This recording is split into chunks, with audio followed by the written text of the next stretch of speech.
جناب عطیہ کا زمانہ ایک ایسا زمانہ کہ جہاں دو اور بہت ہی اہم خواتین اسی کے ساتھ ساتھ، گرچہ اتنا وقت نہیں ہے کہ میں ان دو اہم خواتین کی پوری زندگی بتاؤں، لیکن اشارہ ضرور کر دوں۔ یہ ایک زمانے میں تین بہت اہم عورتیں آ گئی۔ کل کی مجلس جو کل گزر تھی، پی ایس بی کی جانب سے میری والدہ کے سال ثواب کی مجلس تھی، اور آج کی مجلس جناب ممتاز زیدی اور اعجاز احمدی صاحب کے والدہ مرحومہ کے اصال ثواب کی مجلس، اس لیے یہ جملہ بہت ضروری محسوس ہو رہا ہے جو اب میں کہہ رہا ہوں۔ جناب عاصی جن کے بارے میں یہ کہا گیا کہ جناب موسیٰ کی ماں یہ ثابت، لیکن خود جناب موسیٰ اپنی بھی تو ایک ماں ہے، اور وہ بھی تاریخ اسلام کی ایک بہت اہم شخصیت۔ ان کی تفصیل میں جانے کا موقع نہیں دیتے، صرف یہ دو جملے ان کے حوالے سے سنی۔ پورے قرآن کے اندر انبیاء کے علاوہ، معصومین کے علاوہ، اگر کسی کے لیے یہ لفظ آیا کہ اللہ نے اس پر وحی نازل کی انسانوں میں، تو وہ حضرت موسیٰ کی والدہ وَأَوْحَيْنَا إِلَىٰ أُمِّ مُوسَىٰ، اور ایک بار نہیں، قرآن میں دو بار یہ آیت آئی، ہم نے موسیٰ کی ماں پہ وحی نازل کی۔ انسانوں جناب مادر موسیٰ وہ واحد خاتون ہے، معصومین کو چھوڑ کر کہ جن کے اوپر کوئی وحی آئے، اور جناب موسیٰ کی ماں کی ایک خصوصیت یہ کہ موسیٰ اللہ کے نبی ہے اور اہم ترین انبیاء میں سے ایک نبی۔ اگر آپ فضیلت کے اعتبار سے 1,24,000 انبیاء کے نام لکھیں تو تیسرے نمبر پر جناب موسیٰ کا نام آتا، پیغمبر اور جناب ابراہیم کے بعد تیسرے نمبر پر موسیٰ۔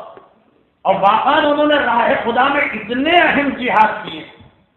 آپ اندازہ کر لیں کہ آج کی دنیا کی بدترین اور شریر والی قوم جو اس بنی اسرائیل کا نبی بنا کے موسیٰ کو بھیجا گیا، کلیجے میں پیپ ڈال دے ایک ایسی قوم، عام آدمی کو تو ٹی وی کر دے کہ ایک ایسی قوم، اچھا بھلا آدمی اس قوم میں پھنس جائے تو پاگلوں کی طرح بات نوچنے لگے یہ موسیٰ کا حوصلہ کہ ایسی قوم کی نبوت کی اور ان کی تمام بدتمیزیوں اور شرارتوں کو برداشت کیا۔ تو رتبہ اتنا بلند ہے، حوصلہ اتنا، لیکن جس جناب موسیٰ کی والدہ کا انتقال ہوتا، یہ تو مجلسوں میں بہت آپ نے جملہ سنا ہے، اسی لیے میں اس کو ریپیٹ کر رہا ہوں کہ ایک ہی جملہ، پروردگار نے وحی نازل کی موسیٰ ذرا سنبھل کے چلنا، تمہاری ماں دنیا سے چلی گئی، اب تک ماں کی دعائیں تمہیں اپنے محاصرے میں لے رہی تھی اور تمہاری حفاظت کر رہی، اب ان دعاؤں سے تم محروم ہو گئے ہو، آج سے تمہیں زیادہ احتیاط کرنا۔ نبی معصوم، صاحب شریعت نبی، صاحب وحی نبی، لیکن قرآن کہتا، لیکن تاریخ اسلام کہتی ہے کہ وہ بھی اپنی ماں کی دعا کا ایسا محتاج ہے، اور پھر ماں بھی تو اتنی عظیم ماں کہ قرآن کئی بار ان کا تذکرہ کرتے ہوئے کہتا ہے کہ ہم نے ان کی وحی نازل کی۔ یہ جو ان کے حوالے سے ایک جملہ مسلمانوں میں بہت مشہور ہے، اور جو اصل ان مجالس کا اصل بیک گراؤنڈ یا کانٹیکٹ ہے اس کو ذہن میں رکھتے ہوئے ذرا سا ٹاپک سے ہٹ کے وہ جملہ دوہرا رہا ہوں۔ جناب موسیٰ کی ماں کے نام کی لوگوں کو بہت تلاش ہوتی ہے، یہ بالکل جناب عاصیہ کے ساتھ تھی، ہم اصل، بلکہ جب موسیٰ عاصیہ سمندر سے نکالا اور گود میں لیا تو قرآن کہتا ہے کہ وہ حرم، ہم نے حرام کر دیا ہر عورت کا دودھ موسیٰ کی، تاکہ فرعون آخر تلاش کرتے کرتے مادر موسیٰ تک پہنچے۔ وہی زمانہ تھا عاصیہ کے محل میں آئی تھی یہ مادر موسیٰ، ان کا نام، یہ بہت لوگوں کو تجسس ہوتا ہے ہم لوگوں سے، جو سوال سب سے زیادہ کیے جاتے ہیں ان میں ایک سوال یہ ہے کہ مادر موسیٰ کا نام کیا، اور آخر لوگوں کو حضرت موسیٰ کے نام سے کی ماں کے نام سے اتنی دلچسپی کیوں؟ بھائی اپنے باپ کی ماں کا نام لوگوں کو نہیں پتا ہوتا، ماں کی ماں کا نام لوگوں کو نہیں پتا ہوتا، قریبی رشتے داروں کی ماں کا نام نہیں پتا ہوتا، وہ سالوں پہلے حضرت موسیٰ جن سے نہ کوئی لینا نہ دینا نہ رشتہ نہ ناتا، نہ ان کی بیٹی لے رہے ہیں نہ ان کو بیٹی دے رہے ہیں، سب سوال کیا جائے مگر نہیں بتائیے حضرت موسیٰ کی ماں کا نام کیا، اور اس کا جواب یہ آتا ہے کہ چونکہ مادر موسیٰ کے نام میں خاصیت ہے کہ اگر کسی بند قفل میں پڑھا جائے تو وہ قفل کھل جاتا ہے، بشرط یہ کہ کوئی چور بولنا پڑ رہا ہو، تو خلاصہ مادر موسیٰ کا نام۔ حضرت آیت اللہ العظمیٰ آقا علی سیستانی کے دو مشہور ترین وکیلوں میں سے ایک ہیں حجت الاسلام آقا مرتضیٰ کشمیری، لیکن یہ ان کے خاندان 3 پشتوں پر ہے، اسی نام کی ایک شخصیت گزری ہے ان کے پردادا، اصل میں ان کی وجہ سے ان کا نام رکھا گیا، اور وہ کربلا کی ایک بہرحال مثالی شخصیت، روحانیت میں تقوی اور تحضر۔ حجت الاسلام سید مرتضیٰ کاشمیری 125 سال پہلے شہید غیب شیرازی نے اپنی مشہور کتاب داستان ہائے شگفت میں، جس کا اردو ترجمہ غالباً عجیب واقعات کے نام سے ہوا، یہ واقعات انہوں نے بھی لکھا، وہ یہ کہ اسی طرح سے 150 سال پہلے، دیکھیے ایک تو ہوتا ہے مرجع جو فقہ کے اعتبار سے مشہور ہوتا، اور ایک ہوتا ہے اپنی روحانیت کے اعتبار سے کسی عالم کی شہرت، تقویٰ اور تقدس۔ اسی طرح اس کربلا میں مولا حسین کے روضے میں بیٹھے تھے، وہیں کے اسی روضے میں وہ نماز جماعت بھی پڑھاتے تھے۔ ایک مومن گھبرایا آیا اور کہنے لگا، کیا آقا کاشمیری میں حضرت موسیٰ کی ماں کا نام پوچھنا چاہ رہا ہوں، دوپہر کا وقت ہے اور کوئی ایسا بیک گراؤنڈ بھی سوال کا نہیں ہے، گھبرا کوئی نام سے پوچھنا ہے۔ کہا میں سفر پہ گیا تھا، ابھی واپس آیا، مسافر جیسے ہی گھر پہنچتا ہے، وطن پہنچتا ہے، گھر جانے کی جلدی ہوتی، لیکن پتہ نہیں چابی میں نے کہاں پہ پھینک دی، اور اب مجھ سے میرا گھر کا دروازہ نہیں کھل رہا۔ عوام میں مشہور یہ ہے کہ مادر موسیٰ کا نام لیا جائے تو قفل کھل جاتا ہے، تو کہا تیرا اصل مسئلہ قفل کھولنا ہے، نام تو نہیں کرنا، نام سے مجھے کیا لینا دینا، میں یہ قفل کھولتا ہوں، یہ کہہ کے اس کے ساتھ چلے، اور اس کے گھر کے دروازے کا جو لاک تھا یا قفل تھا یا تالا تھا اس کے ہاتھ رکھا، اور ایک بار نام زبان پہ لیا وہ قفل کھل گئے، اس کا مسئلہ حل ہو گیا۔ لیکن کہنے لگا، کیا ہے آقا کاشمیر، آپ تو اس وقت نہیں کر رہی مدد کی، لیکن میں تو وہ ملک پڑا تھا، ہو سکتا ہے کبھی اور یہ واقعہ پیش آئے، آدھی رات کا وقت ہو یا آپ کی یہاں پہ نہ، تو آپ کے نام مجھے بتا دیجیے نا تاکہ آئندہ مجھے آسانی رہے۔ کہا کہ صحیح نام تو مجھے بھی نہیں معلوم، تاریخ میں 21 الگ الگ نام لکھے ہیں، کچھ علماء کہتے ہیں یہ نام ہے، کچھ کہتے ہیں وہ نام ہے، کچھ کہتے ہیں وہ نام ہے، زیادہ مشہور ہو گیا یو جاہد، در کے اس کے بارے میں بھی اختلاف ہے، کچھ کہتے ہیں یو جاہد ہے، کچھ کہتے ہیں یو قائد، جیم ہے کہ کاف ہے، خیر کہا کہ نام تو مجھے بھی نہیں معلوم۔ ارے نام نہیں معلوم تو یہ آپ نے کیسے دروازہ کھولا؟ ایک مرتبہ جلال آ گیا سید مرتضیٰ کاشمیری کو، بس سید صحیح النسب سید، اور ایک کہا کہ میں نے وہ نام نہیں لیا مادر موسیٰ،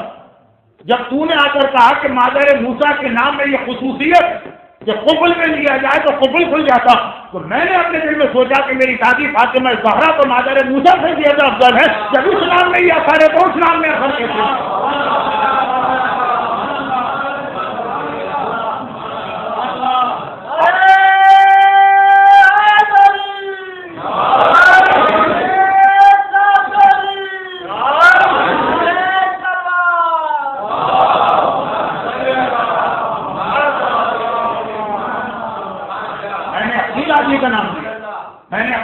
ماجدہ کا نام لیا تو خیر وہ تو ایک ایسی چیز ہے کہ اس کے لیے کسی دلیل کے لانے کی ضرورت نہیں ہے، تو بطور یا کہانی بیچ میں ایک بات آ گئی مادر موسیٰ، لیکن جناب عطیہ کے حوالے سے ایک اہم ترین نام یہاں پہ آتا ہے، ایک ایسی خاتون، ایک ہی دور کی 3 اہم خواتین، ایک ایسی خاتون کہ جن کا نام تاریخ میں آئے گا، صرف یہ آیا زوجہ جناب حزقیل۔ 4 سال پہلے میں نے جب پہلا سال کا میرا پنجیکرن سینٹر ایک تقریر کی تھی 4 آیتوں کے حوالے سے، اس میں یہ پورا واقعہ آیا، یہ نہیں جو ابھی میں پڑھ رہا ہوں، یہ نہیں، جناب حزقیل، جناب حزقیل فرعون کے چچا زاد تھا مومن،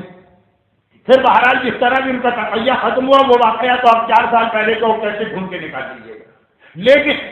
جناب حزقیل کی بیوی بھی مومنہ اور جناب آسیہ، دیکھیے ایک منزل آتی ہے جہاں پہ نبی بھی ایک خواہش کرتا ہے۔ حضرت ابراہیم نے خدا سے کہا یہ سورہ بقرہ، پروردگار ذرا مجھے دکھا دے، ارے نہیں کیفا تحیی الموتیٰ، تو مردے کو زندہ کیسے کرتا؟ تو خدا نے کیا کہا، کیا تمہیں اس بات پہ یقین نہیں؟ گھبرا کے کہا یقین تو ہے، لیطمئن قلبی، آنکھوں سے دیکھوں تو اطمینان اور بڑھ جائے گا۔ ایک منزل جناب آسیہ کا ایمان تو اتنا اہم ہے آپ نے سنا، لیکن وہ جو فرعون کی طرف سے آنے والی مصیبت کو انہوں نے برداشت کیا، اس کے حوالے سے جملہ تاریخ میں آتا کہ جناب حزقیل کی بیوی وہ فرعون کی بیٹیوں کی کنگھی چوٹی کرتی ہے، جو کام آج کل زیادہ پالش طریقے سے بیوٹی پارلر کے ذریعے ہوتا، یہ کام جناب حزقیل کی بیوی کرتی ہے، اور شریعت نے کام بالکل جائز ہے جب تک کہ اس کے اندر کوئی اور دوسرا حرام انوالو نہ ہو، اس سیلف یہ حرام نہیں۔ ایک بار فرعون کی ایک بیٹی کے بارے میں کنگھی کر رہی، کنگھی ان کے ہاتھ سے چھوٹتے ہوئے، اب اختیار ان کی زبان پہ آیا بسم اللہ، فرعون کی بیٹی کے کان کھڑے، کہا یہ کون ہے ہم لوگ، کس کا نام لے رہے ہیں؟ ہم نے تو اب صرف اپنے باپ ہی کے بارے میں سنا، یہ دوسرا نام کس کا لیا؟ یہ کیا میرے باپ کے لیے تم نے یہ لفظ استعمال کیا؟ اب ایسی وہ منزل کہاں اللہ، یہ لفظ اللہ جس کے بارے میں بعض علماء کا کہنا ہے اس میں آدم جہی، یہ اس میں جلالہ، اس کے بہت سارے فقہی مسئلے ہیں جو انشاءاللہ جمعرات کی مجلسوں میں کبھی آئے، لیکن وہ جناب ہسٹری کی بھی برداشت نہ کرتے اور انہوں نے کہا نہیں، یہ میں اس کا نام لے رہی ہے جو تمہارے باپ کا بھی پیدا کرنے والا ہے اور تمہارے باپ کا بھی پروردگار۔ فرعون کی بیوی، فرعون کی بیٹی اپنے باپ سے جا کے شکایت لگاتی، جناب ہسٹریل کی بیوی فرعون کی بھاوج چچا زاد بھائی کی بیوی، لیکن جیسے ہی فرعون کو پتا چلا اس نے کہا اچھا میرے اپنے محل میں ایسی عورت، میرے اپنے رشتے داروں میں ایسی عورت، لیکن پہلا امتحان ان کا ہوا، چنانچہ اس نے کہا میں ایسا دردناک عذاب دوں گا کہ دنیا دیکھ لے کہ فرعون جب اپنے رشتے داروں کو اس معاملے میں نہیں چھوڑتا تو غیروں کے ساتھ کیا رعایت کرے گا۔ تانبے کا تندور بنائے، آگ کو روشن کیا، جب آگ اچھی طرح سے بھڑکنے لگی تو اس وقت جناب ہسٹری کی بیوی کو ان کے تمام اولادوں کے ساتھ لایا گیا۔ مومنہ نے نگاہ ڈالی بھڑکتی ہوئی آگ کو، سمجھ وقت امتحان آ گیا ہے، وقت شہادت آ گیا۔ چنانچہ نہ گھبرائی نہ پریشانی، صرف ایک جملہ تھا۔ یہ جملہ کی میں خاص وجہ سے کہہ رہا ہوں، جو آپ کو میں نے اس تاریخ کو پتا ہے کہ ہر چیز ہمیں یہ دیکھنا پڑتا ہے کہ ہمارے لیے کیا پیغام ہے۔ کہا کہ فرعون ایک درخواست، اس نے کہا دیکھو آگ نظر آئی تو چھوڑ دیا اپنے اللہ کو، کہا نہیں میں معافی کی درخواست نہیں کر رہی، میں رحم کی درخواست نہیں کر رہی، صرف ایک درخواست، رشتے داری بھی ہے اور اتنے سال تمہارے گھر میں خدمت بھی انجام دی، جب میرا جسم جل جائے تو میری ہڈیوں کو زمین کھود کے دفن کرنا۔ پتہ نہیں کیا ہوا پچھلے سال یا اس سے پچھلے سال میلبرن میں کچھ قبرستان کا پروجیکٹ، کچھ قبروں کی بات، کچھ غسل و کفن کے مسئلے کچھ چل تو رہے، ایک دم سے وہ معاملہ ٹھنڈا کیوں پڑ گیا؟ یہ اتنا اہم مسئلہ کہ مومنہ کی آنکھوں کے سامنے آگ بھڑک رہی اور اسے یہ پتا چلا کہ مجھے اپنی اولاد کے ساتھ کیوں بلایا گیا، اولاد کو بھی اس میں کوئی نہ رحم کی بات، نہ زندگی بچنے کی بات، نہ عقیدہ بدلنے کی بات، نہ فرعون کی سے معافی مانگنے کی بات، دفن کی بات۔ میرا دفن جو ہے وہ صحیح طریقے سے ہو جائے۔ اور دیکھیے منزل مصائب ابھی آئی نہیں ہے، لیکن ایک جملہ ہے میدان کربلا میں بھی آپ دیکھیں، جب میرا آقا پہلی بار کربلا میں داخل ہوا تو حسین کی زبان میں بھی ایک ہی خواہش و تمنا تھی، ہمارے بعد ہمارے لاشیں جلتی ریتی سے نہ رہنے پائے۔ عورتوں کو الگ بلایا، مردوں کو الگ بلایا، بچوں کو الگ بلایا۔ میلبرن کے صاحبان ایمان اس اعتبار سے زیادہ پروردگار کی بارگاہ میں اب رسپانسبل ہو گئے کہ مسئلہ یہاں آ بھی چکا ہے، مسئلہ یہاں جوش کھا کے اٹھ بھی چکا ہے، یہ ٹھنڈا نہیں ہونے پایا۔ اور اس کے بعد اب فرعون کے سپاہی آگے بڑھو، ایک ایک کر کے کافر ایک ایک کر کے اس کی ایک اولاد کو اٹھاتے ہیں، بھڑکتی ہوئی آگ میں ڈالتے ہیں، اور وہ صرف ایک جملہ کہتی ہے شکرن للہ، میں اللہ کے حکم پر راضی اور اس امتحان پر اللہ کا شکر ادا کر رہی ہوں۔ لیکن جب آخری بچے کی باری آئی، جو ماں کی گود میں 1 سال کا دودھ پیتا بچہ تھا، جب جس وقت اسے ماں کی گود سے چھینا گیا، ایک عجیب کیفیت۔ میدان کربلا کی ساری قربانی اپنی جگہ، حضرت علی اصغر کی قربانی سب سے زیادہ عجیب بنی، سب سے زیادہ عجیب بنی۔ اس حوالے سے کہتا ہوں کہ آقا حسین کسی شہادت پر پریشان نظر آئے تو علی اصغر کی شہادت پر، اور کوئی ایسی شہادت تھی جس میں 7 مرتبہ آگے چلے ہو، 7 مرتبہ پیچھے آئے ہو، بظاہر یہ لگ رہا ہو کہ آقا فیصلہ بھی نہیں کر پا رہے کہ کیا کرنا۔ تو جس حوالے سے بھی بات تھی، نعوذ باللہ آقا کی توہین مقصد نہیں، گود کا دودھ پیتا بچہ، اس وقت ذرا سی ماں گھبرائی اور بچے کو پروردگار نے انسانی آواز میں کلام کرنے کی اجازت دی۔ مادر گرامی گھبرائیے نہیں، جتنا امتحان اب تک آپ نے جس شکر خدا کے ساتھ انجام دیا، اس امتحان سے بھی گزر جائیے، پروردگار ہمیں اور آپ کو کچھ دیر کے بعد دوبارہ ملانے والا ہے۔ اور بس ایک مرتبہ بھڑکتی ہوئی آگ میں یہ دودھ پیتا بچہ پھینکا گیا اور پھر جناب ہسٹریل کی زوجہ کو اٹھا کے اس آگ میں پھینکا گیا۔ جس وقت جناب ہسٹریل کی زوجہ اس آگ میں گرائی گئی ہے اور جل رہی ہے، جناب عطیہ محل کی چھت پہ بیٹھی تھی، انہوں نے ایک عجیب منظر دیکھا۔ یہ وہ چیزیں ہیں جو خدا ہمیشہ نہیں دکھاتا، معجزات اسی کو کہتے ہیں کہ ایک جیسا واقعہ 500 مرتبہ پیش آئے گا، ایک بار خدا ہماری اور آپ کی آنکھ کے سامنے لے آئے گا۔ جناب آسیہ کو نہیں پتا کہ کیا ہو رہا، وہ محل کی چھت پہ ہوا کھانے کے لیے بیٹھی، ایک بار دیکھا کہ آسمان سے ملائکہ کی صفوں کی صفیں اتر رہی ہیں اور وہ اس زمین سے کسی عورت کو اپنے ساتھ بڑے احترام کے ساتھ لے کے جا رہی ہیں۔ جناب آسیہ گھبرا، یہ کون خاتون؟ میرے دور کی خاتون، میرے زمانے کی خاتون، یہ کون ہے کہ جنہیں اتنی عزت اور احترام کے ساتھ بلایا جا رہا ہے؟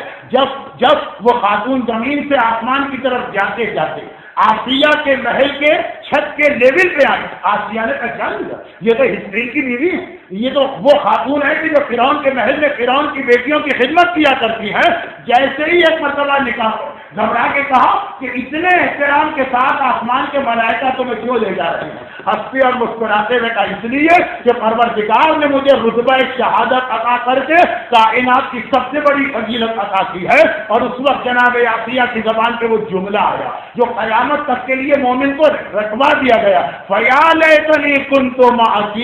کاش جو عزت، جو رتبہ، جو فضیلت تجھے ملی ہے کاش مجھے بھی یہ ملتی۔ اور خدا سے کہا پروردگارا مجھے بھی اسی طرح سے تیری رضا اور خوشنودی چاہیے، ایسی ہی شہادت کی موت مجھے نصیب فرما۔ ہسٹری کی بیوہ یا ہسٹری کی بیوی کی شہادت گھر کے جلتی ہوئی آگ میں پھینکا گیا، ایک ایک کر کے اولاد کو پہلے ماں کی آنکھوں کے سامنے جلایا گیا، مگر اس نے جناب آسیہ کو ایسا حوصلہ اور طاقت عطا کی، اور اس طرح جناب آسیہ کی زبان پہ دعائے شہادت آئی، تمنائے شہادت آئی کہ پروردگار نے پھر ویسا ہی یا شاید اس سے بڑا امتحان لیا۔ لیکن سوچنے کی بات یہ ہے کہ دین خدا کی خاطر ایک مومنہ خود اور اپنی ساری اولاد دودھ پیتے بچے تک ہاتھ میں چلنے کو تیار، اور دوسری مومنہ حکم خدا کی خاطر چند بال چھپانے کو تیار نہیں ہے۔ ایک طرف حکم خدا کی خاطر ایک مومنہ اپنی اولاد کو آگ میں جلتا دیکھنے کو تیار، دوسری جانب اسی دین خدا کی خاطر ایک مومنہ اپنی اولاد کی صحیح تربیت کرنے کو تیار نہیں ہے۔ یا وہ دین خدا ہے یا یہ دین خدا ہے، یہ دونوں ساتھ میں تو دین خدا نہیں ہو سکتے ہیں۔ جناب حزقیل کی بیوی، جناب موسیٰ کی والدہ، جناب آسیہ، یہ جو واقعات ہمارے سامنے ایک ساتھ مل کر آئے، رحمتک یا ارحم الراحمین، وصلی اللہ علی محمد وآلہ الطاہرین۔